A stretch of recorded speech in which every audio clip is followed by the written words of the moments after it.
നിങ്ങൾക്കറിയാമല്ലോ സമസ്ത കേരള ജംഇയ്യത്തുൽ ഉലമ. ആ സമസ്ത കേരള ജംഇയ്യത്തുൽ ഉലമ എന്ന് പറയുന്ന വലിയ പ്രസ്ഥാനം കേരളീയ മുസ്ലിങ്ങൾക്ക് താങ്ങും തണലുമാണ്. അതിന്റെ മഹാസമ്മേളനമാണ് ഇപ്പോൾ ബാംഗ്ലൂരിൽ ഉദ്ഘാടനം ചെയ്യാൻ പോകുന്ന 100ാം വാർഷികം. 100 വർഷം പിന്നിട്ട സമസ്ത കേരള ജംഇയ്യത്തുൽ ഉലമ 1926 മുതൽ ഇന്ന് വരെയുള്ള പ്രവർത്തനങ്ങൾ നിങ്ങൾ പരിശോധിച്ച് നോക്ക്. ആ പ്രവർത്തനങ്ങൾ കൊണ്ട് നമുക്ക് കേരളക്കരയിൽ 10,600 പരം മദ്രസകൾ ഇന്നുണ്ട്. ഒരുപാട് അറബി കോളേജുകളുണ്ട്, വനിതാ വിദ്യാഭ്യാസ സംവിധാനങ്ങളുണ്ട്. ഞാൻ ഇവിടുന്ന് കാണുന്ന ഈ ആണും പെണ്ണും മുഴുവൻ അലിഫ് എന്ന അക്ഷരം പഠിച്ചത് സമസ്ത കേരള ഇസ്ലാം മത വിദ്യാഭ്യാസ ബോർഡിന്റെ മദ്രസയിൽ നിന്നാണ്. അതിനോട് നമ്മൾ കടപ്പെട്ടിരിക്കുന്നു, ആ ആലിമീങ്ങളോട് നമ്മൾ കടപ്പെട്ടിരിക്കുന്നു. കേരളീയ മുസ്ലിങ്ങളുടെ രക്തത്തിൽ, അവരുടെ രക്തത്തിലും മജ്ജയിലും അലിഞ്ഞു ചേർന്ന പ്രസ്ഥാനമാണ് സമസ്ത കേരള ജംഇയ്യത്തുൽ ഉലമ. ആ സമസ്ത കേരള ജംഇയ്യത്തുൽ ഉലമക്കൊപ്പം സഞ്ചരിച്ചവരാണ് നമ്മുടെ ആലിമീങ്ങൾ. മഹാനായ ഒരക്കൽ മുല്ലക്കോയ തങ്ങൾ സ്ഥാപിച്ച ആ പ്രസ്ഥാനത്തിന് കണ്ണിയത്ത് ഉസ്താദ് ശംസുൽ ഉലമ, നിങ്ങളുടെ വെളിപ്പാടകൽ ഉണ്ടായിരുന്ന KT മാനു മുസ്ലിയാർ, അതുപോലെ തന്നെ തൊട്ടടുത്തുണ്ടായിരുന്ന വലിയ വലിയ പണ്ഡിതന്മാർ, അവരൊക്കെ ഇതിനു വേണ്ടി ഖിദ്മത്ത് ചെയ്തവരാണ്. ആ ഖിദ്മത്ത് ചെയ്ത മഹത്തുക്കളൊക്കെ മരണപ്പെട്ടു പോയി. അള്ളാഹു അവർക്കൊക്കെ മഗ്ഫിറത്തും റഹ്മത്തും പ്രദാനം ചെയ്യട്ടെ. അതുപോലെ മുസ്ലിം സംഘശക്തി പാണക്കാട് സയ്യിദ് കുടുംബത്തിന്റെ നേതൃത്വം ഈ ഉമ്മത്ത് എന്നും നെഞ്ചേറ്റിയ നേതൃത്വമാണ്. രാഷ്ട്രീയപരമായി എന്തഭിപ്രായ വ്യത്യാസമുണ്ടെങ്കിലും പാണക്കാട് കുടുംബത്തോടുള്ള സ്നേഹവും അടുപ്പവും കേരളീയ മുസ്ലിങ്ങൾ പ്രകടിപ്പിച്ചപ്പോൾ എല്ലാ പ്രദേശത്തും സ്ഥാപനങ്ങൾക്ക് തറക്കല്ലിടുവാനും ആ സ്ഥാപനത്തിന്റെ ഉദ്ഘാടനകർമ്മം നിർവഹിക്കുവാനും ആബാലവൃദ്ധം ജനങ്ങൾ സംഘടിച്ചുകൊണ്ട് തങ്ങളെ ക്ഷണിച്ചു വരുത്തിക്കൊണ്ട് ചെയ്തിരുന്ന പ്രവർത്തനം നമുക്കറിയാം. ഈ സ്ഥാപനത്തിന്റെയും പ്രസിഡന്റ് പാണക്കാട് കുടുംബത്തിൽ നിന്നാണ്. ഇന്നിവിടെ വന്നത് ഉദ്ഘാടനം ചെയ്യുന്നതും പാണക്കാട് സയ്യിദ് കുടുംബത്തിൽ നിന്നാണ്. അതുപോലെ സമസ്ത കേരള ജംഇയ്യത്തുൽ ഉലമക്ക് ഇന്ന് സയ്യിദുൽ ഉലമ ജിഫ്രി മുത്തുക്കോയ തങ്ങളുടെ മഹനീയ നേതൃത്വമുണ്ട്, ആലിക്കുട്ടി ഉസ്താദിന്റെ നേതൃത്വമുണ്ട്, ബഹുമാനപ്പെട്ട MD ഉസ്താദിന്റെ നേതൃത്വമുണ്ട്. ആ നേതാക്കളും സയ്യിദ് കുടുംബം ഒരുമിച്ച് ചേർന്ന് നിന്നുകൊണ്ട് കേരളത്തിൽ കാണിച്ചൊരു മാതൃകയുണ്ട്. ആ മാതൃകയ്ക്ക് വിള്ളലേൽപ്പിക്കാൻ ശത്രുക്കൾ പലതരത്തിലും ശ്രമിക്കുന്നുണ്ട് എന്നതിന്റെ അനുഭവം നമ്മുടെ മുമ്പിലുണ്ട്. മുസ്ലിം ഐക്യം തകർക്കണം, മുസ്ലിം മഹല്ലത്തുകളുടെ ഒരുമ തകർക്കണം. ആ ഒരുമ തകർക്കുവാൻ പ്രവർത്തിക്കുന്നവരെ തിരിച്ചറിയുകയാണ് നമ്മൾ വേണ്ടത്. ഫേക്ക് ഐഡികളിൽ, കള്ള ലേബലിൽ വാട്സപ്പിൽ വന്നുകൊണ്ടും അതിലൂടെ വാട്സപ്പിൽ സന്ദേശങ്ങൾ നൽകിക്കൊണ്ടും നമ്മുടെ സമൂഹത്തിൽ പ്രവർത്തിക്കുന്നവരെ തിരിച്ചറിയാൻ ശ്രമിക്കണം.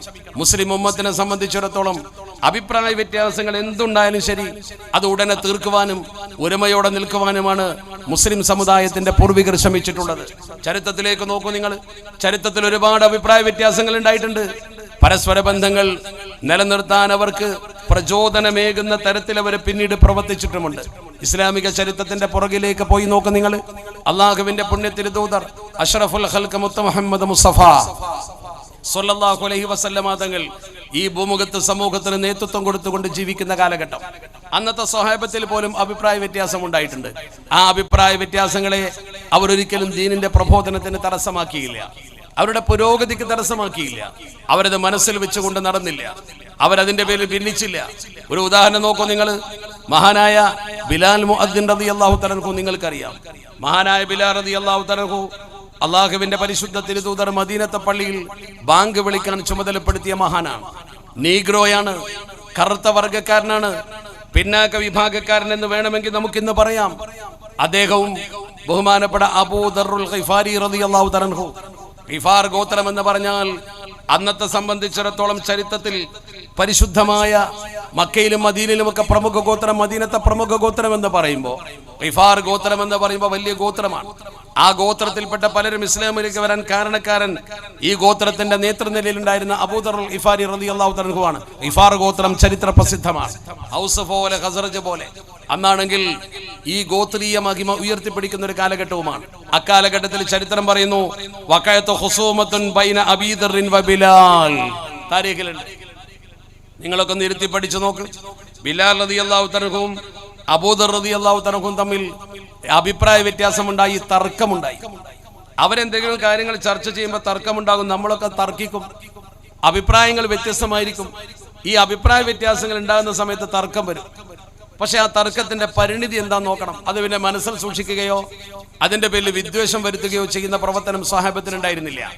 താരീഖിൽ പറയുന്നു അവർ രണ്ടുപേരും ഒരു ദീനിയായ വിഷയം ചർച്ച ചെയ്യുമ്പോൾ തർക്കിക്ക് ഉറപ്പല്ലേ, വ്യത്യസ്ത അഭിപ്രായങ്ങൾ ഉണ്ടാവൂലേ. അങ്ങനെ ചരിത്രം പറയുന്നു ഈ രണ്ടുപേരും തമ്മിൽ തർക്കം. ബഹുമാ സ്വഹാബിയാൻ, അവർ രണ്ടുപേരും സ്വഹാബികളാണ്.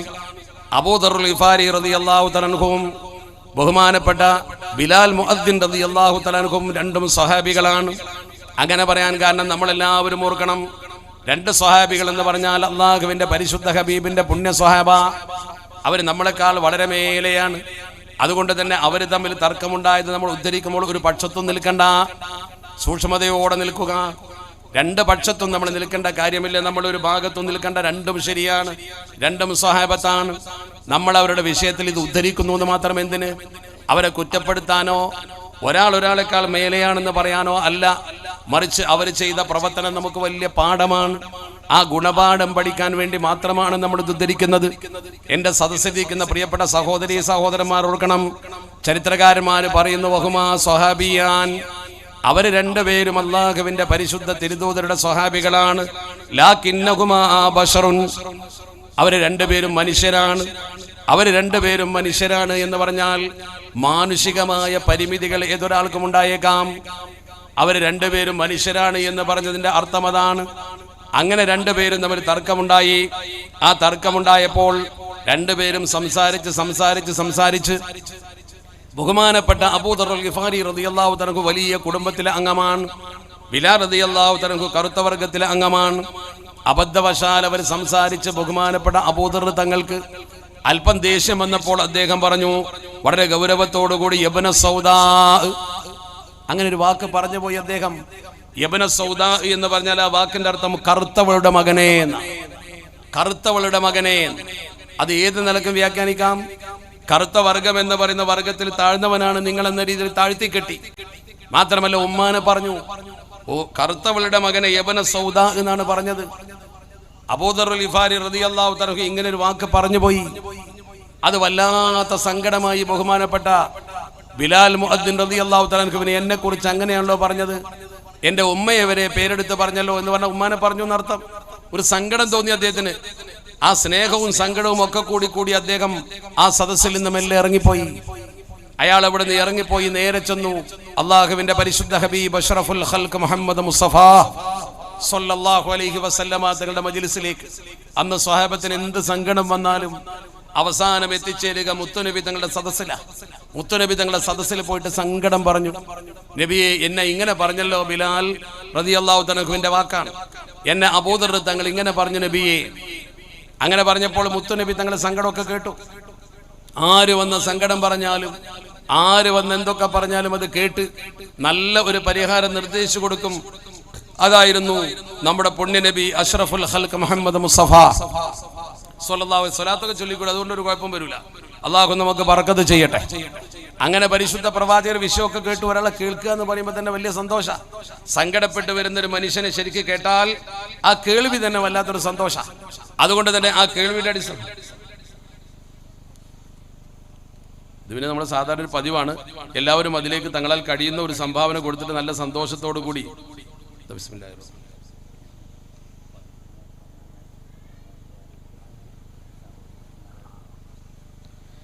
അപ്പൊ നമ്മൾ മനസ്സിലാക്കുക, അള്ളാഹുവിന്റെ പരിശുദ്ധ തിരുദൂതരുടെ മുമ്പിൽ ചെന്നിട്ട് സങ്കടം പറഞ്ഞു ബിലാൽ റളിയല്ലാഹു തആല. ബിലാൽ റളിയല്ലാഹു തആല സങ്കടം പറഞ്ഞപ്പോൾ ബഹുമാനപ്പെട്ട അഷ്റഫുൽ ഖൽഖ് ത്വാഹ റസൂലുള്ളാഹി സ്വല്ലല്ലാഹു അലൈഹി വസല്ലമ തങ്ങൾ അബൂദർ റളിയല്ലാഹു തആലയെ വരുത്തി. അബൂദർ റളിയല്ലാഹു തആലയെ സദസ്സിലേക്ക് വരുത്തിയിട്ട് ബഹുമാനപ്പെട്ട അബൂദർ റളിയല്ലാഹു തആലയോട് പരിശുദ്ധ പ്രവാചകർ അല്പം കർക്കശമായി തന്നെ ചോദിച്ചു, ഹൽ ദക്കർത ഉമ്മഹു, അബൂദർ തങ്ങളെ നിങ്ങൾ ബിലാൽ റളിയല്ലാഹു തആല ഉമ്മാനെ പറഞ്ഞോ എന്ന് ചോദിച്ചു. ഉമ്മാനെ പറഞ്ഞ ആക്ഷേപമൊന്നും പറഞ്ഞിട്ടില്ല. നമ്മളൊക്കെ പറയുന്ന പോലെ ചീത്തയൊന്നും പറഞ്ഞിട്ടില്ല.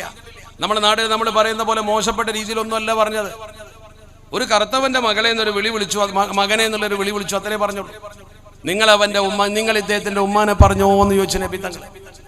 ബഹുമാനപ്പെട്ട അബൂദർ റളിയല്ലാഹു തആല പറഞ്ഞു, നബി തങ്ങളെ ഞങ്ങളൊരു കാര്യത്തിൽ തർക്കിച്ചപ്പോ അല്പം ദേഷ്യം വന്നപ്പോൾ ഞാൻ അങ്ങനെ പറഞ്ഞിട്ടുണ്ട്, കളവൊന്നും അവർ പറയില്ലല്ലോ, ഞാൻ അങ്ങനെ പറഞ്ഞിട്ടുണ്ട്, ഞാൻ ആക്ഷേപിക്കാൻ വേണ്ടി പറഞ്ഞതല്ല, ഞാൻ ആ സംസാരത്തിൽ അങ്ങനെ വന്നു പോയതാണ് എന്ന് പറഞ്ഞു. അള്ളാഹുവിന്റെ പുണ്യ തിരുദൂതർ നേരിട്ട് അബൂദർ തങ്ങളോട് പറഞ്ഞു,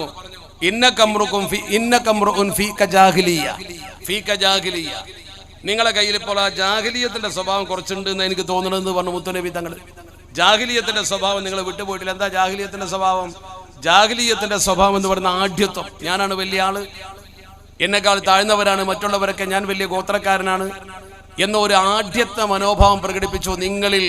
ഇപ്പോഴും ആ ഒരു വാക്ക് പറഞ്ഞത് സിദ്ധി ബഹുമാനപ്പെട്ട അബൂദർ തങ്ങളെ കൽബിൽ കുത്തി. ആരാ ഇത് പറയുന്നത്? സാധാരണക്കാരനല്ല, മുത്തുനബി തങ്ങളെ സ്വല്ലല്ലാഹു അലൈഹി വസല്ലം. അത് അദ്ദേഹത്തിന് വല്ലാത്ത സങ്കടമായി. അദ്ദേഹം വളരെ ദുഃഖിച്ചു, പ്രയാസപ്പെട്ടു. എന്നിട്ട് നബി തങ്ങൾ അബൂദർ റളിയല്ലാഹു തആല അൻഹുവിനെ വിളിച്ചിട്ട് അദ്ദേഹത്തോട് ചില നല്ല കാര്യങ്ങളൊക്കെ പറഞ്ഞു കൊടുത്തു. അബൂദർ ഗിഫാരി തങ്ങൾ ഉന്നത ഗോത്രക്കാരനാണ്. അദ്ദേഹത്തെ കൊണ്ട് ഇസ്ലാമിന് ഒരുപാട് ഗുണം കിട്ടിയിട്ടുണ്ട്. ഒരുപാട് ആളുകൾ, അദ്ദേഹത്തിന്റെ ഗോത്രത്തിൽപ്പെട്ട ആളുകൾ അദ്ദേഹം ഇസ്ലാമിലേക്ക് വന്നതുകൊണ്ട് പരിശുദ്ധ ദീനുൽ ഇസ്ലാമിലേക്ക് കടന്നു വന്നിട്ടുണ്ട്. ഇതൊക്കെ നബി തങ്ങൾ സ്മരിച്ചു നല്ല നിലക്ക്. അയാളെ നല്ല നിലക്ക് സ്മരിച്ചുകൊണ്ട് നബി തങ്ങൾ പറഞ്ഞു. പിന്നെ നബി തങ്ങൾ അദ്ദേഹത്തോട് ചില വഴികൾ പറഞ്ഞു കൊടുത്തു. എന്ത് വഴികൾ? നമ്മളെക്കാൾ താഴെയുള്ള ആളുകളോട് എങ്ങനെ പെരുമാറണം, മുകളിലുള്ള ആളുകളോട് എങ്ങനെ പെരുമാറണം, ആളുകളോടുള്ള തആമുൽ മുആമലത്ത് അത് എങ്ങനെയായിരിക്കണമെന്ന് പറഞ്ഞു കൊടുത്തു. നിങ്ങൾ ഇങ്ങനെയൊന്നും പറയരുത്, അയാളെ മനസ്സിനെ വേദനിപ്പിക്കുന്ന പ്രവർത്തനം നമ്മൾ ചെയ്യാൻ പാടില്ല എന്നിത്യാദി ഉപദേശങ്ങളൊക്കെ മുത്തുനബി തങ്ങൾ വളരെ മനോഹരമായി അബൂദർ തങ്ങളെ ചേർത്ത് പിടിച്ചുകൊണ്ട് പറഞ്ഞു കൊടുത്തപ്പോൾ അദ്ദേഹത്തിന്റെ മനസ്സ് വേദനിച്ചു. അദ്ദേഹം അള്ളാഹുവിന്റെ പരിശുദ്ധ ഹബീബിന്റെ സദസ്സിൽ നിന്ന് ഈ ഉപദേശമൊക്കെ സ്വീകരിച്ചുകൊണ്ട് സൂക്ഷിക്കാനും ശ്രദ്ധിക്കാനും പ്രതിജ്ഞയെടുത്തുകൊണ്ട് ഇനി അങ്ങനെ സംഭവിക്കാതിരിക്കാനുള്ള കാര്യങ്ങളൊക്കെ നബി തങ്ങളോട് പറഞ്ഞിട്ട് അവിടുന്ന് പുറത്തിറങ്ങിയിട്ട് അദ്ദേഹം അന്വേഷിക്കുന്നു, എവിടെയാണ് ബിലാൽ? കാണുന്നവരോടൊക്കെ ചോദിച്ചു, തെരഞ്ഞു നടന്ന ബിലാലിനെ കിട്ടണം. ഞാൻ അദ്ദേഹത്തെ കുറ്റപ്പെടുത്തിയിട്ടുണ്ട്, അതുകൊണ്ട് നബി തങ്ങൾ എന്നെ ആക്ഷേപിച്ചിട്ടുണ്ട്. ഞാൻ ചെയ്ത തെറ്റാണെന്ന് എനിക്ക് നബി തങ്ങളെ ബോധ്യപ്പെടുത്തി തന്നിട്ടുണ്ട്. അതുകൊണ്ട് ഞാൻ അദ്ദേഹത്തെ കണ്ട് മാപ്പ് പറയണമെന്ന് പറഞ്ഞുകൊണ്ട് അദ്ദേഹം തെരുവിലൂടെ എവിടെയാണ് ബിലാൽ? ആളുകൾ പറഞ്ഞു, ബിലാൽ റളിയല്ലാഹു തആല ഇപ്പോൾ ഇതിൽ പോയിരുന്നു. ബിലാൽ റളിയല്ലാഹു തആല അവിടെ ഉണ്ടായിരുന്നു. ചരിത്രകാരന്മാര് പറയുന്നു, അന്വേഷിച്ച് ഒരു വിജനമായ സ്ഥലത്ത് അല്പം ദൂരെ ബിലാൽ റളിയല്ലാഹു തആല ദുഃഖിതനായിരിക്കുന്നുണ്ട്. എന്റെ അടുത്ത കൂട്ടുകാരൻ അങ്ങനെ പറഞ്ഞല്ലോ. അടുത്ത കൂട്ടുകാരായ നിങ്ങൾ ആരെങ്കിലും ഇങ്ങനത്തെ ഒരു വാക്ക് പരസ്പരം പറഞ്ഞിട്ട് അതിന്റെ പേര് ദുഃഖിച്ചാൽ നിങ്ങൾക്ക് മനസ്സിൽ വല്ലാത്ത ഭാരമുണ്ടാകും. മഹാനായ അബൂദർ റളിയല്ലാഹു തആല ചെല്ലുമ്പോൾ ബിലാൽ റളിയല്ലാഹു തആല സ്ഥലത്ത് ഇങ്ങനെ ഇരിക്കുകയാണ്. അദ്ദേഹം ഇങ്ങനെ ദുഃഖിച്ച് ആളുകൾക്കിടയിൽ നിന്നും അദ്ദേഹം ഒറ്റപ്പെട്ടിരുന്നു കൊണ്ട് ദുഃഖിച്ചു കൊണ്ടിരിക്കുകയാണ്. അങ്ങനെ സംഭവിച്ചുവല്ലോ. ഉടനെ തന്നെ ബിലാൽ റളിയല്ലാഹു തആലയുടെ സമീപത്തേക്ക് അബൂദർ റളിയല്ലാഹു തആല ചെന്നു.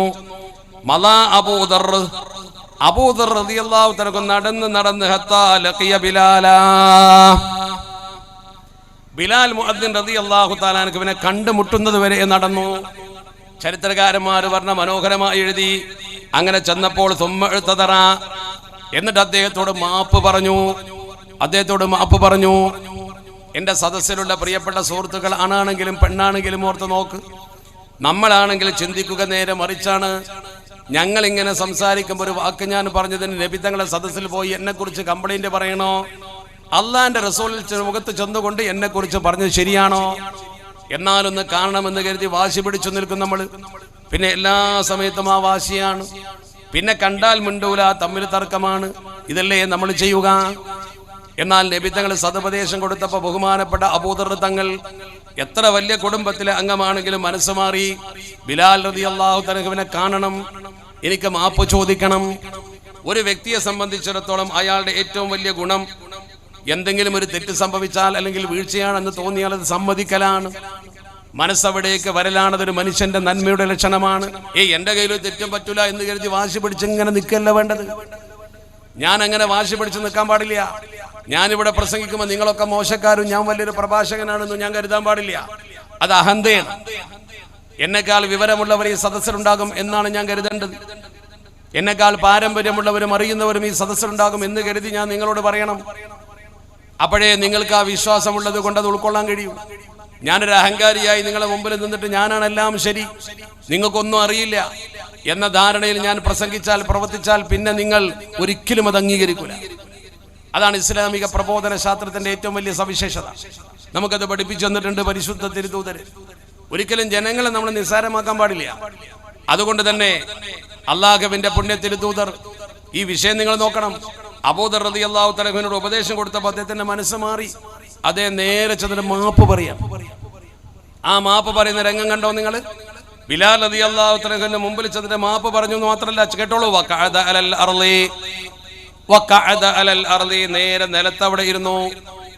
ആഢ്യനായ വലിയ തറവാട്ടുകാരനായ അബൂദർ തങ്ങൾ കറുത്ത വർഗ്ഗക്കാരനായ ബിലാൽ റളിയല്ലാഹു തആല അൻഹുവിന്റെ കാൽക്കൽ ഇരുന്നു. മാത്രമല്ല വഖഅദൽ അർളി ബൈന യദൈ ബിലാൽ, ബിലാൽ മുഅദ്ദിൻ റളിയല്ലാഹു തആല അൻഹുവിന്റെ കാലിന്റെ ചുവട്ടിൽ അവിടെ പോയി നിന്നുവെന്ന് മാത്രമല്ല സുമ്മ ജഅല യഖറുബു മിനൽ അർള്, പിന്നെ അദ്ദേഹം ഭൂമിയിലേക്ക് അങ്ങ് ചെരിഞ്ഞു, നിലത്തങ്ങ് പടിഞ്ഞു.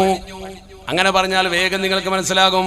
ഹത്താ വദഅ ഖദ്ദഹു അല തുറാബ്, അദ്ദേഹത്തിന്റെ കവിൾ, ഈ മുഖം കവിൾ നേരെ മണ്ണിലേക്ക് അങ്ങോട്ടിച്ചു വെച്ചു, മയ്യത്തായി കിടക്കുന്നത് പോലെ ഈ കവിള് മണ്ണിലേക്ക് അങ്ങോട്ടിച്ചു വെച്ച്. നോക്കണം നിങ്ങൾ, കറുത്ത വർഗ്ഗക്കാരനായ ബിലാൽ റളിയല്ലാഹു തആല അൻഹുവിന്റെ കാൽക്കൽ വന്നിട്ട് അവിടെ പടിഞ്ഞിരുന്നിട്ട് പിന്നെ ചെരിഞ്ഞു കിടന്നിട്ട് മുഖം നേരെ മണ്ണിലിങ്ങനെ വെച്ചിട്ട് അദ്ദേഹം പറഞ്ഞൊരു വാക്കുണ്ട്. എന്താ പറഞ്ഞത്? എന്നിട്ട് വഖാലൽ ബിലാൽ, ബിലാൽ റളിയല്ലാഹു തആല അൻഹുവിനോട് പറഞ്ഞു, യാ ബിലാൽ, എന്റെ പ്രിയപ്പെട്ട ബിലാലെ, ഞാൻ നിങ്ങളോട് ചെയ്തത് ഏറ്റവും വലിയ തെറ്റാണ്. മുത്തുനബി തങ്ങൾ എന്റെ കണ്ണ് തുറപ്പിച്ചിട്ടുണ്ട്.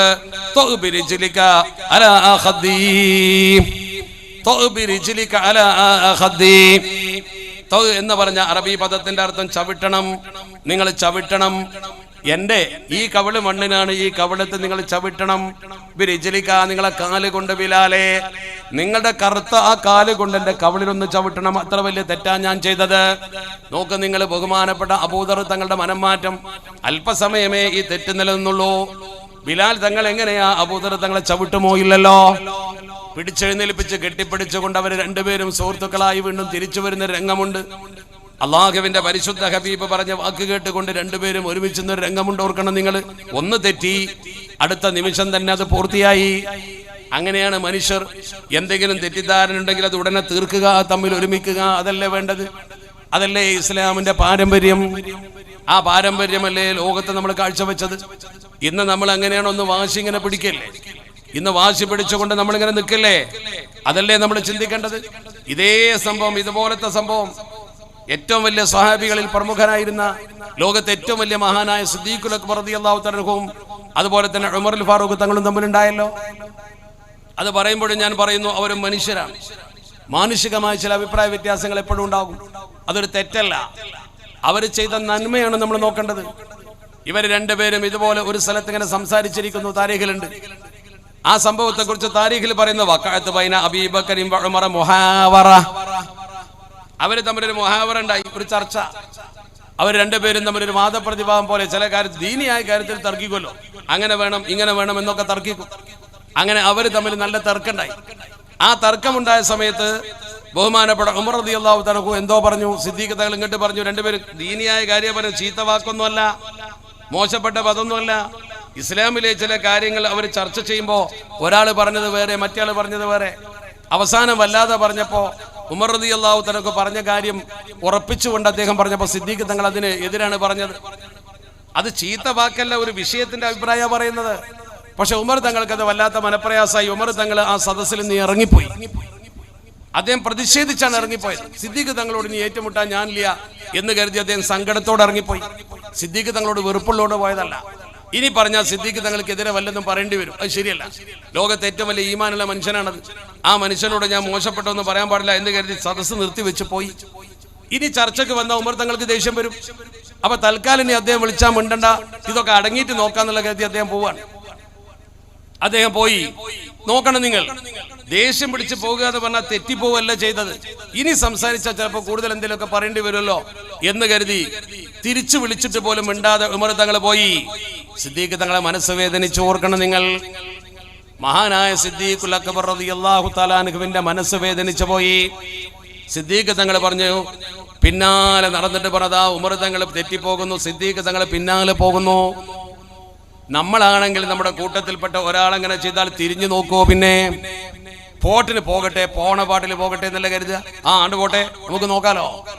ഇത് പിന്നാലെ നടക്കുകയാണ്. നോക്കണം നിങ്ങൾ. ഉമർ തങ്ങളെ എന്നോട് പൊറുക്കണേ, ഞാൻ പറഞ്ഞത് നിങ്ങളുടെ മനസ്സിൽ വേദന ഉണ്ടാക്കിയിട്ടുണ്ടെങ്കിൽ നിങ്ങൾ പൊറുക്കണം.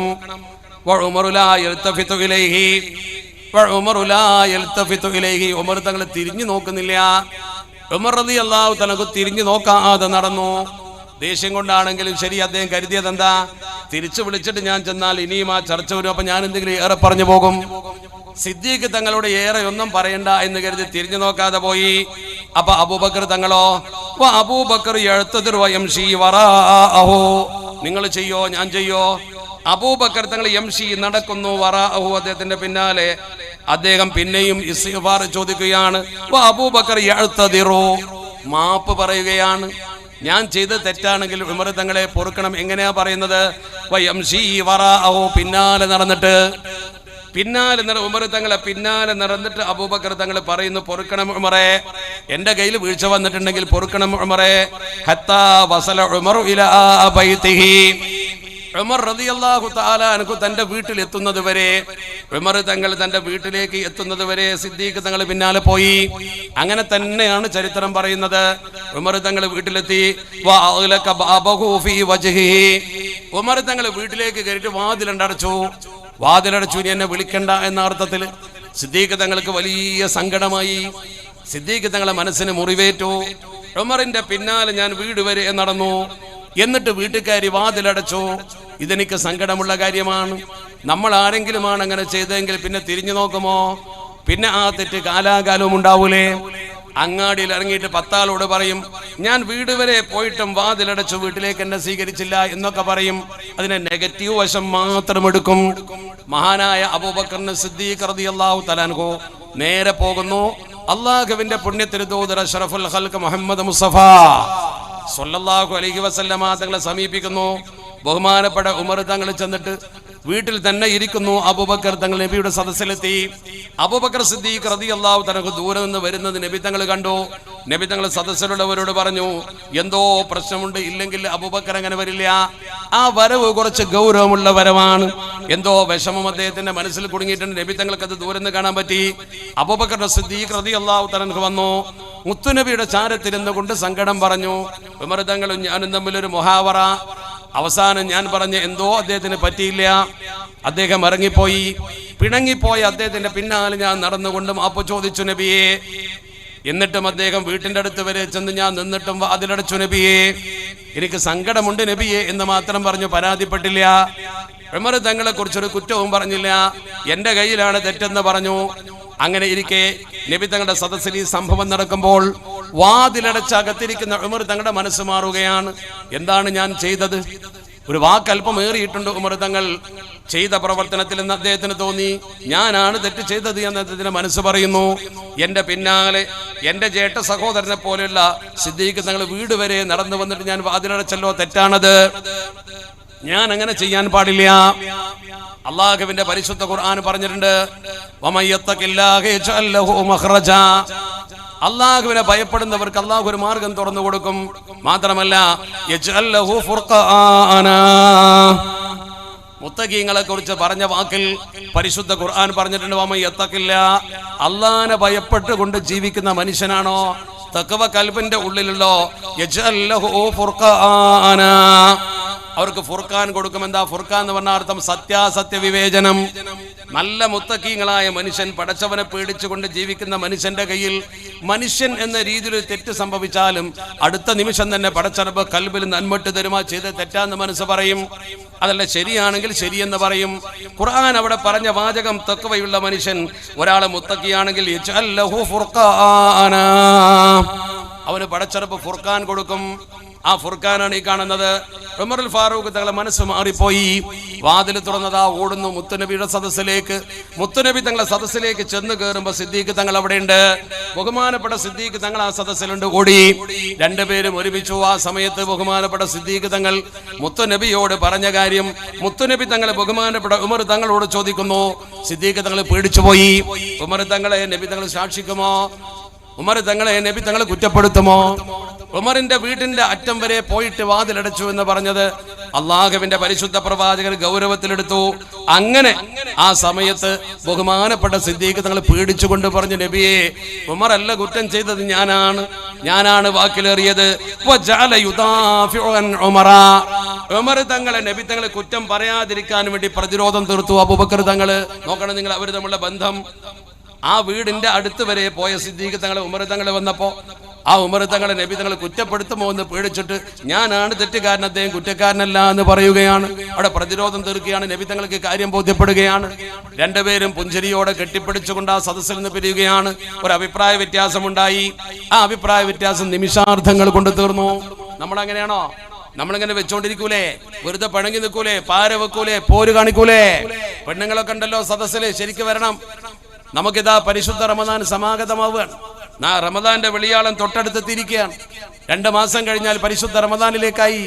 അതുകൊണ്ടാണ് റജബിന്റെ തുടക്കത്തിലെ മുത്തുനബി തങ്ങൾ പറഞ്ഞു, അല്ലാഹുമ്മ ബാരിക് ലനാ ഫീ റജബിൻ വ ശഅബാൻ, അല്ലെങ്കിൽ ബാരിക് ലനാ ഫീ റജബ വ ശഅബാൻ വബല്ലിഗ്നാ റമദാൻ. ഈ 2 മാസം നമ്മൾ പ്രാർത്ഥിക്കണേ, പഠിച്ചോനെ റമദാനിലേക്ക് എത്തിക്കണേ. അള്ളാഹു നമ്മളെയൊക്കെ റമദാനിലേക്ക് എത്തിക്കട്ടെ. എന്തിനാ? പുണ്യം നേടാൻ.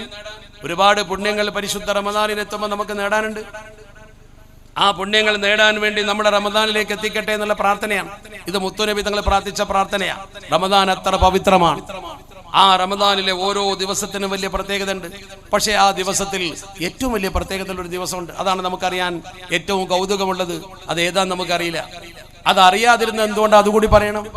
അതുകൂടി പറയാം. എന്തേ പരിശുദ്ധ റമദാനിലെ ലൈലത്തുൽ ഖദർ എന്താന്ന് നമ്മൾ അറിയാതെ പോയത് എന്തുകൊണ്ടാ? മുത്തുനബി തങ്ങൾക്ക് ഹദീസിലുണ്ടല്ലോ, അള്ളാഹുവിന്റെ പുണ്യനബി അഷ്റഫുൽ ഖൽഖ് മുഹമ്മദ് മുസ്തഫ സ്വല്ലല്ലാഹു അലൈഹി വസല്ലമ തങ്ങൾക്ക് ഏത് ദിവസമാണ് റമദാനിലെ ലൈലത്തുൽ ഖദർ എന്ന് പടച്ചറബ് കൃത്യമായി അറിയിച്ചു കൊടുത്തു. നബി തങ്ങൾക്ക് ശരിക്കും അറിയിച്ചു കൊടുത്തിട്ടുണ്ട്. നബി തങ്ങൾക്ക് അത് ശരിക്കും അറിയിച്ചു കൊടുത്തിട്ടുണ്ട്. പക്ഷേ നബി തങ്ങൾ വീട്ടിൽ നിന്ന് പുറപ്പെട്ടു സ്വഹാബത്തിന് ഈ വിവരം സന്തോഷ വാർത്ത കൈമാറാൻ. എന്താ സന്തോഷ വാർത്ത? ആ സന്തോഷ വാർത്ത ഇതാണ്: സ്വഹാബത്തെ, നിങ്ങൾക്കൊരു ദിവസമുണ്ട്. ഖൈറും മിൻ അൽഫി ശഹർ, 1000 മാസങ്ങളെക്കാൾ പുണ്യമുള്ള ഒരു രാവുണ്ട്. ലൈലത്തുൽ ഖദ്രി ഖൈറും മിൻ അൽഫി ശഹർ.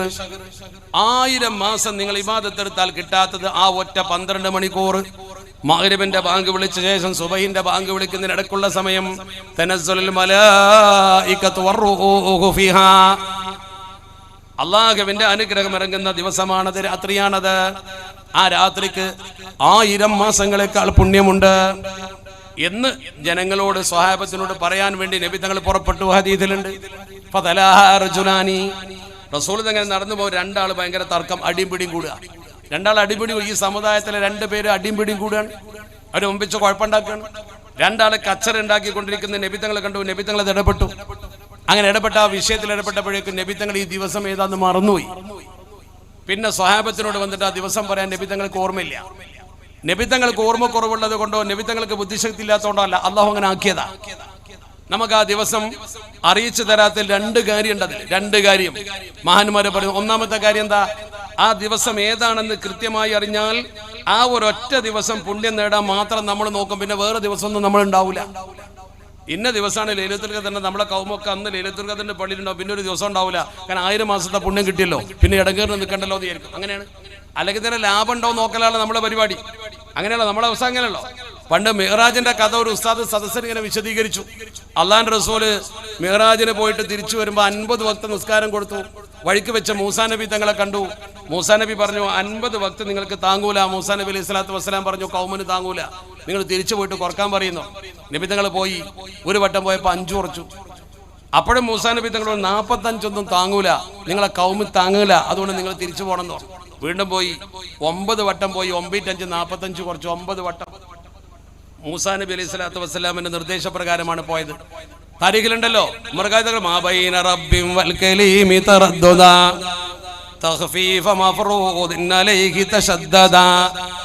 നമുക്ക് ഭാരമായി തന്നിരുന്ന 50 വക്ത് നിസ്കാരം 5 ആക്കി കുറച്ചു. ഉസ്താദ് ഇതിങ്ങനെ മനോഹരമായിട്ട് പ്രസംഗിക്കണം സാസിൽ. അതുകൊണ്ട് 5 വക്തങ്ങൾ ഗൗരവത്തിൽ എടുക്കണം, 50ന്റെ കൂലിയാണെന്നൊക്കെ പറഞ്ഞപ്പോൾ 9 വട്ടം നബി തങ്ങൾ പോയിട്ട് 45 കുറച്ചിട്ട്. അപ്പോൾ ഒരു കുട്ടി പറഞ്ഞു, ഒരു വട്ടം കൂടി നബി പോകാത്താണ് ഇപ്പം ഉണ്ടായ പ്രശ്നം എന്ന് പറഞ്ഞു. ഒറ്റ വട്ടം കൂടി പോയിക്കണമെങ്കിൽ പ്രശ്നം ഉണ്ടാവുമല്ലോ. അതാണ്, അങ്ങനെയാണ് മറിച്ചാ ചിന്തിക്കാൻ നമ്മൾ ആൾക്കാർ. ഞാൻ പറഞ്ഞു വരുന്നത് ഈ തരത്തിൽ നമ്മൾ ഓർക്കണം. പരിശുദ്ധമായ ലൈലത്തുൽ ഖദർ നമുക്ക് അറിയിക്കാത്തതിന്റെ കാരണം ആ ദിവസം അറിയിച്ചാൽ അന്നേ ഇബാദത്ത് ഉണ്ടാവും. അപ്പൊ ആ മാസത്തിലെ ഫുള്ള് ദിവസം നമ്മൾ പരിഗണിക്കും. എന്നാൽ ചില സൂചന. രണ്ടാമത്തെ ഒരു ഗുണം എന്താ? അതിലൊരു ഗുണപാടുണ്ട്. 2 ആള് തമ്മിൽ തർക്കിച്ചപ്പോൾ വലിയ പുണ്യം നമുക്ക് നഷ്ടപ്പെട്ടു. മുഅ്മിനീങ്ങൾക്ക് വലിയ പുണ്യം നഷ്ടപ്പെട്ടത് രണ്ടാൾ തർക്കിച്ചപ്പെടാം. ഈ തർക്കം തമ്മിലടി അതുണ്ടായ നമുക്ക് എല്ലാം നഷ്ടപ്പെടുമെന്നതിന്റെ ഒരു സൂചനയായിട്ടാണ് അള്ളാഹു നബിതങ്ങളിലൂടെ ഈ സംഭവം പഠിപ്പിച്ചത്. അഷ്റഫുൽ ഖൽഖ് മുഹമ്മദ് മുസ്തഫ. അപ്പൊ ഞാൻ പറയുന്നത് സ്ത്രീകളാണെങ്കിലും പുരുഷന്മാരാണെങ്കിലും ഓർക്കണം, റമദാനാ വരുന്നത്, ലൈലത്തുൽ ഖദർ. നമ്മളൊക്കെ ലൈലത്തുൽ ഖദർ കിട്ടാൻ വേണ്ടി കാത്തിരിക്കുക. 1000 മാസത്തെ പുണ്യം കിട്ടാൻ അള്ളാഹു ആ ലൈലത്തുൽ ഖദറിനെ നമുക്ക് എത്തിച്ചു തരട്ടെ. ആ ദിവസത്തിൽ ഇബാദത്ത് എടുക്കാൻ അള്ളാഹുവേ ഞങ്ങൾക്ക് നീ തൗഫീക്ക് നൽകണേ തമ്പുരാനെ. എന്നാ നിങ്ങളൊക്കെ മനസ്സിലാക്കുക, 3 ആൾക്ക് ലൈലത്തുൽ ഖദർ ഉണ്ടാവില്ല. 4 കൂട്ടരെ പറഞ്ഞിട്ട് വേറെ ഹദീസിൽ ഈ 4 കൂട്ടർക്ക് ലൈലത്തുൽ ഖദർ എന്ന് പറഞ്ഞ സംഗതി ഉണ്ടാവൂല. അവര് ലൈലത്തുൽ ഖദറിന്റെ ദിവസം എന്ത് ചെയ്തിട്ടും കാര്യമില്ല. പള്ളിയിൽ എഴുത്തിക്കാഫിരുന്നിട്ടും കാര്യമില്ല, ഖുർആൻ ഓതിയിട്ടും കാര്യമില്ല. പെണ്ണുങ്ങളൊക്കെ വീട്ടിൽ നിന്ന് നിസ്കരിച്ച് രാത്രി മുഴുവൻ സുജൂദ് കിടന്ന് കരഞ്ഞിട്ടും കാര്യമില്ല. 4 കൂട്ടരിൽപ്പെട്ട ആളുകൾ എന്ത് ചെയ്തിട്ടും കാര്യമില്ല, അവർക്ക് ലൈലത്തുൽ ഖദർ കിട്ടൂല. ലൈലത്തുൽ ഖദർ കിട്ടൂല എന്ന് പറഞ്ഞാൽ ഓഫറുള്ള ദിവസം തന്നെ ഒന്നും കിട്ടൂല എന്നാ. അപ്പൊ ഓഫർ ഇല്ലാത്ത ബാക്കി ദിവസം തീരെ കിട്ടൂല എന്നല്ലേ? നോമ്പ് നോറ്റിട്ടും കാര്യമില്ല. റമദാൻ അവർക്കൊരിക്കലും ഒരു പുണ്യവും നൽകൂല. അഷ്റഫുൽ ഖൽഖ് മുഹമ്മദ് മുസ്തഫ സ്വല്ലല്ലാഹു അലൈഹി വസല്ലം 4 കൂട്ടര് ലാ യുഗ്ഫറു ലഹും, അവർക്ക് പുറത്തു കൊടുക്കപ്പെടൂല ലൈലത്തുൽ ഖദറിൽ. അവർക്ക് ലൈലത്തുൽ ഖദറിൽ പാപമോചനം പടച്ചറപ്പ് കൊടുക്കൂല. ആരാണ് ആ 4 പേർ? സ്വഹാബത്ത് ചോദിച്ചു, ദൗർഭാഗ്യകരമായി അവസ്ഥയുള്ള 4 പേർ ആരാണ്? യുവാക്കൾ കേട്ടോളൂ, എല്ലാരും മനസ്സിലാക്കിക്കോളൂ. ഒന്നാമത് പറഞ്ഞ ആളാരാ? മുദ്മിനു ഖംർ, മദ്യപാനം നടത്തുന്നവൻ, മയക്കുമരുന്നിൽ ഇടപെടുന്നവൻ. എൻ്റെ പ്രിയപ്പെട്ട ചെറുപ്പക്കാരോട് എനിക്ക് വളരെ വിനയപൂർവ്വം പറയാനുള്ളത്, നിങ്ങളെ കൂട്ടത്തിൽപ്പെട്ട ഏതെങ്കിലും ചെറുപ്പക്കാർ മയക്കുമരുന്നിന് അടിമകളുണ്ടെങ്കിൽ നിങ്ങൾ ഏതായാലും ഉണ്ടാവില്ല, പക്ഷെ നിങ്ങൾക്ക് അവരെ അറിയാമായിരിക്കാം. സ്വകാര്യമായി വിളിച്ചുകൊണ്ട് പറയണം, മോനെ, ജീവിതം തുലക്കുന്ന ഏർപ്പാടാണത്, ശരീരം നശിപ്പിക്കുന്ന ഏർപ്പാടാണത്. മയക്കുമരുന്നിന്റെ കരിയറോ മയക്കുമരുന്നിന്റെ ഉപയോഗക്കാരനോ ഉണ്ടെങ്കിൽ അവരോട് പറയണം, മക്കളെ, തടി പോകുമെന്ന് മാത്രമല്ല, ദുനിയാവിൽ തടി പോകും, ആഖിറം തീരേണ്ടാവൂല. പരിശുദ്ധ റമദാനിൽ നിസ്കരിക്കാൻ വന്നിട്ട് പോലും കാര്യമില്ലടാ, നിന്റെ നിസ്കാരവും നിന്റെ നോമ്പും പടച്ചറപ്പ് സ്വീകരിക്കില്ലെന്ന് മദ്യത്തിന്റെ അടിമയും മയക്കുമരുന്നിന്റെ പ്രവർത്തകനുമാണെങ്കിൽ അത് തള്ളപ്പെടുമെന്ന് അള്ളാഹിന്റെ റസൂല് പറഞ്ഞിട്ടുണ്ട് എന്ന വിവരം അവരെ ശരിക്കൊന്ന് ധരിപ്പിക്കണം നിങ്ങൾ. അത് നമ്മുടെ കടമയാണ്. അത് ഞാൻ വിടുന്നു. രണ്ടാമത്തതാരാ? അതാണ് ഞാൻ പറഞ്ഞ വിഷയം. രണ്ടാമത്തത് ആക്കുല്ലി വാലിദൈഹി, സ്വന്തം മാപ്പാനെയും ഉമ്മാനെയും വെറുപ്പിക്കുന്നവൻ. വെറുപ്പിക്കുന്നവൻ, മാതാപിതാക്കളെ വെറുപ്പിക്കുന്നവൻ ഉമ്മാനെ വെറുപ്പിക്കും, ബാപ്പാനെ വെറുപ്പിക്കും. ഉമ്മ പറഞ്ഞത് മകൻ കേൾക്കൂല, അങ്ങനത്തെ സങ്കടപ്പെടുന്ന ഉമ്മമാർ ഇവിടെ ഉണ്ടാകും. മകൻ പറഞ്ഞത് കേൾക്കാത്ത ഉമ്മാന്റെ സങ്കടം ബാധിക്കും മോനെ. ബാപ്പ പറഞ്ഞത് കേൾക്കാത്ത മകൻ എത്ര സമ്പന്നനാവട്ടെ, എത്ര വിവരമുള്ളവനാകട്ടെ, എത്ര നല്ലവനാണെന്ന് സമൂഹം വിധി എഴുതട്ടെ, പടച്ചറപ്പിന്റെ കോടതിയിൽ അവൻ ശിക്ഷിക്കപ്പെടും. അവന് ലൈലത്തുൽ ഖദർ കിട്ടൂല. അള്ളാന്റെ റസൂല് കൃത്യമായി പറഞ്ഞു, ഹുമാ ജന്നതുക വനാറുക, പൊന്നു മോനെ, നിന്റെ ബാപ്പയും ഉമ്മയും നിന്റെ സ്വർഗമാണ്, നരകവും കൂടിയാണ്. അങ്ങനെ രണ്ടും കൂടി ആവില്ലെങ്ങനെ? ബാപ്പയും ഉമ്മയും സ്വർഗം നരകമാവില്ലെങ്ങനെ? ബാപ്പാനെ ശരിക്കും നോക്കിയാൽ, ഉമ്മാനെ ശരിക്കും ശ്രദ്ധിച്ചാൽ സ്വർഗം കിട്ടും, അവഗണിച്ചാലോ നരകവും കിട്ടുമോ തന്നെ? എനിക്ക് ശ്രദ്ധിക്കണം എൻ്റെ സദസ്സിലുള്ള പ്രിയപ്പെട്ട ഉമ്മമാർ. ആ ഉമ്മമാര് മക്കളെ വളർത്തുമ്പോഴും ശ്രദ്ധിക്കണം, മാതാപിതാക്കൾക്ക് നമ്മളോടുള്ള സ്നേഹവും ശ്രദ്ധിക്കണം. രണ്ടും നിങ്ങൾ ശ്രദ്ധിക്കണമെന്നാണ് എനിക്ക് സൂചിപ്പിക്കാനുള്ളത്. രണ്ടും ശ്രദ്ധിക്കണം. ബാപ്പാക്കും ഉമ്മാക്കും നമ്മളോട് നല്ല സ്നേഹമുണ്ട്, അതുപോലെ തന്നെ കുട്ടികളെ ശ്രദ്ധിക്കുന്ന മാതാപിതാക്കൾ. രണ്ട് ഉദാഹരണം ഞാൻ പറഞ്ഞ, 2 ഉദാഹരണം പ്രസംഗത്തിന്റെ ഇടയ്ക്ക് വരികയാണ്. 2 ഉദാഹരണം. ഇപ്പൊ നമ്മളെ സോഷ്യൽ മീഡിയയിൽ വന്നതും പത്രത്തിൽ വന്നതുമായ വാർത്ത, ഒരു വാർത്ത ഞാൻ പറഞ്ഞുതരാം. ഒരു മാതാവിന് ഒരു പിതാവിന് നിങ്ങളോട് എത്ര സ്നേഹമുണ്ട് നിങ്ങൾക്കറിയോ? ഞാൻ കൊല്ലം ജില്ലയിൽ ഒരു പ്രോഗ്രാമിന് പോകുമ്പോഴാണ് ആ വാർത്ത ആദ്യം കേട്ടത്. പിന്നെ അവിടെ പത്രത്തിൽ വന്ന വാർത്തയും കണ്ടു, സോഷ്യൽ മീഡിയയിൽ വന്ന വാർത്തയും കണ്ടു. എന്താ സംഭവം? മാവേലിക്കര ഗവൺമെന്റ് ആശുപത്രി, ആ ആശുപത്രിയിലെ ഒരു ഡോക്ടർ, വനിതാ ഡോക്ടറാണ്, പേര് മെഹറുന്നിസ. നല്ല ഡോക്ടറാ, നല്ല കഴിവുള്ള ഡോക്ടറാ. ഒരുപാട് ആളുകൾ നല്ല കരിയറുള്ള ഡോക്ടർ എന്ന് പറയുന്ന ഡോക്ടറാ, എല്ലാവർക്കും നല്ല വിശ്വാസമുള്ള ഡോക്ടറാ മെഹറുന്നിസ. ആ ഡോക്ടർ ഒരു ദിവസം സുബൈക്ക് തന്റെ വീട്ടിൽ നിന്ന് ഭർത്താവും മറ്റുള്ളവരും പള്ളിയിൽ പോയപ്പോൾ വീട്ടിലെ റൂമിൽ കെട്ടിത്തൂങ്ങി മരിച്ചുപോയി. പത്രത്തിൽ വാർത്ത ഉണ്ടായിരുന്നു. എന്തിനാ ആ ഡോക്ടർ മരിച്ചത്? നല്ല ദീനീബോധമുള്ള കുടുംബമൊക്കെ തന്നെയാണ്. ആ ദീനീബോധമുള്ള കുടുംബത്തിലെ ഒരു ഡോക്ടർ, നല്ല പ്രഗത്ഭയായ ഡോക്ടർ കെട്ടിത്തൂങ്ങി മരിച്ചു. എന്തിനാ മരിച്ചത്? പഠിക്കണം നിങ്ങൾ. എന്താ സംഭവം? ബഹുമാനപ്പെട്ട സയ്യിദ് ഹമീദ് അലി ശിഹാബ് തങ്ങൾ നമ്മുടെ വേദിയിലേക്ക് വരുന്നുണ്ട്. അള്ളാഹു ദീർഘായുസ്സും ആഫിയത്തും നൽകട്ടെ. മഹാനവറുടെ നേതൃത്വത്തിൽ ഈ സ്ഥാപനത്തെ മുന്നോട്ട് കൊണ്ടുപോകാൻ നമുക്കൊക്കെ അള്ളാഹു തൗഫീഖ് നൽകട്ടെ. അള്ളാഹു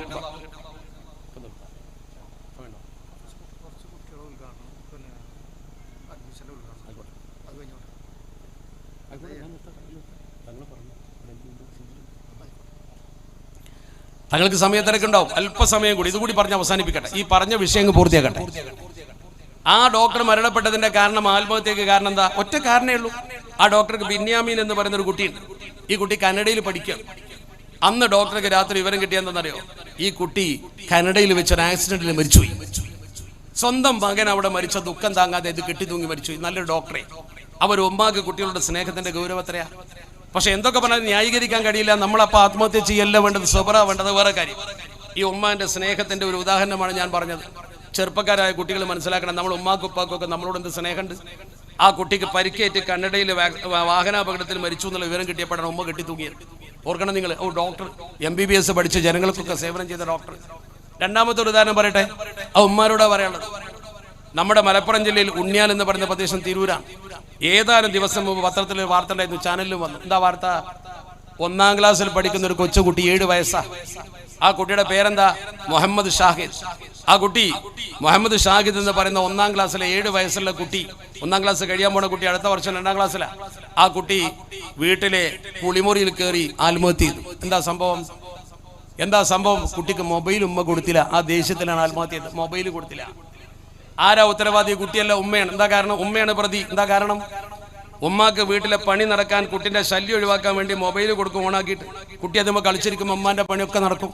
പക്ഷെ കുട്ടി ഇതിന് അഡിക്റ്റ് ആവുന്നുണ്ട്, വേറെ ഉമ്മ അറിയുന്നില്ല. രക്ഷിതാക്കളും കൊടുക്കും ചിലപ്പോൾ, വീട്ടിൽ കുട്ടി ശല്യമാകാതിരിക്കാൻ. നമ്മുടെ കുട്ടിയുടെ ശല്യം തീരാൻ മൊബൈൽ കുട്ടിയുടെ കയ്യിൽ കൊടുക്കുന്നവർ ശ്രദ്ധിച്ചോ, കുട്ടി അറിയാതെ അതിന്റെ അഡിക്റ്റ് ആകും. പിന്നെ കുട്ടിക്ക് അത് കിട്ടാതിരുന്നാൽ കുട്ടി ഇതിലപ്പുറം ചെയ്യും. നമ്മൾ ചെയ്ത വൃത്തിക്കേണ്ട ഫലമാണ്. കുട്ടികൾക്ക് അങ്ങനെ കൊടുക്കാൻ പാടില്ല. ചെറുപ്പത്തിൽ അത് ശീലിപ്പിക്കാതിരുന്നാൽ മതിയല്ലോ. എനിക്ക് ഈ സദസ്സിലെ ഉമ്മമാരോട് പറയാനുള്ള, ഒരു കാരണവശാലും കുട്ടി മിണ്ടാതിരിക്കാനോ, കുട്ടി വീട്ടിൽ നിങ്ങൾ ഭക്ഷണം ഉണ്ടാക്കുന്ന ശല്യപ്പെടുത്താതിരിക്കാനോ മൊബൈൽ കൊടുക്കുകയും ചെയ്യരുത്. ചെറുപ്പത്തിൽ കുട്ടികൾക്ക് അത് കൊടുക്കരുത്, ഒരിക്കലും കൊടുക്കരുത്. അതിന്റെ അഡിക്റ്റായി മക്കളെ നിങ്ങൾ മാറ്റരുത്, ദയവ് ചെയ്ത്. അതിന്റെ പ്രത്യാഘാതം ഉണ്ടാവും. ഞാൻ പറഞ്ഞ വിഷയത്തിലേക്ക് തിരിച്ചു വരിക. 4 പേർക്ക് ലൈലത്തുൽ ഖദർ കിട്ടൂല എന്ന് പറഞ്ഞിട്ടാണ് ഉമ്മാനി ബാപ്പാനി ഈ കഥയിലേക്ക് ഞാൻ വന്നത്. ഒരു കൂട്ടർ ആക്കുല്ലി വാലിദൈഹി, ഉമ്മാനി പാനി വെറുപ്പിക്കുന്ന ആൾക്കാർ. രണ്ടാമത്തെ കൂട്ടർ ആരാ? വളരെ പ്രധാനമാണ്. ഖാതിഉർ റഹം, കുടുംബ ബന്ധം മുറിക്കുന്നവൻ. ജേട്ടനോട് പിണങ്ങി നിൽക്കുക, അനുജനോട് പിണങ്ങി നിൽക്കുക, പെങ്ങളോട് പിണങ്ങി നിൽക്കുക, ഉമ്മാനോട് തെറ്റി നിൽക്കുക.